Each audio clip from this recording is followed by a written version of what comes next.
Do you know what the quickest way to lose your dog's trust is? Let me tell you. So, the quickest way to lose your dog's trust is to let either other people, other dogs, other animals into their space without just into their personal space, and you don't do anything about it. So if you are on a walk and say an off-leash dog comes running up to your dogs and you're just like, yeah, sure. And you're just like, yeah, sure. Run up to my dogs. Or if you know those people who you're on a walk with your dogs and this dog comes running after your dogs and they're like, my dog's friendly. My dog's friendly. And you're just like, okay. And you let the dogs invade your dog's space. Big no-no. Big way to lose your dog's trust. So, I'm going to tell you what to do when an off-leash dog comes running towards your dogs. And you're like, especially if your dogs are reactive.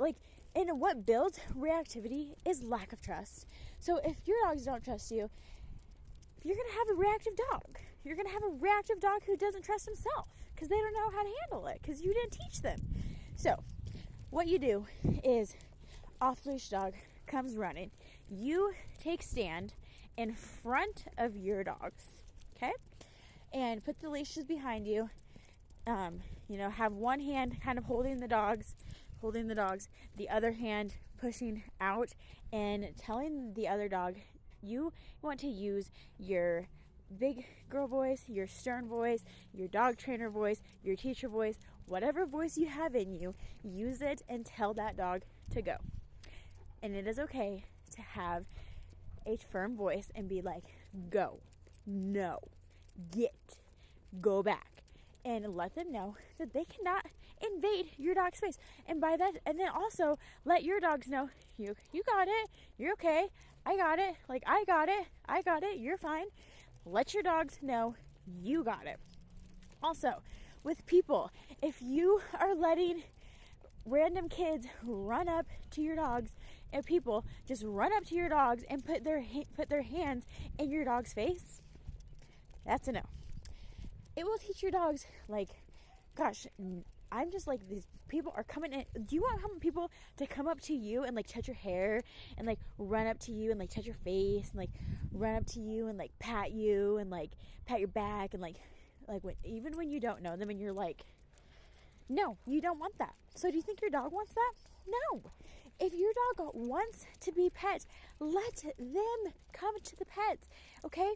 And I want to also note that if you have children, your children, if they are at the age where they can learn how to pet a dog, teach them the right way, please. Do not teach them to pet over top of the dog and come at the dog. This is not, I have been in so many situations where parents and kids come up to me and they come up to the dog that I'm with and they're like, and I'm like, no, that's not how we pet dogs. You go underneath the chin, underneath, right here, underneath here. Let the dog come to the pets. If the dog turns away, he does not want to be pet. Do not force him. Do not come and force the dog to be pet because that is just lacking trust. So that's a little bit about how to build trust with your dogs and let them know that you've got it and you've got their back.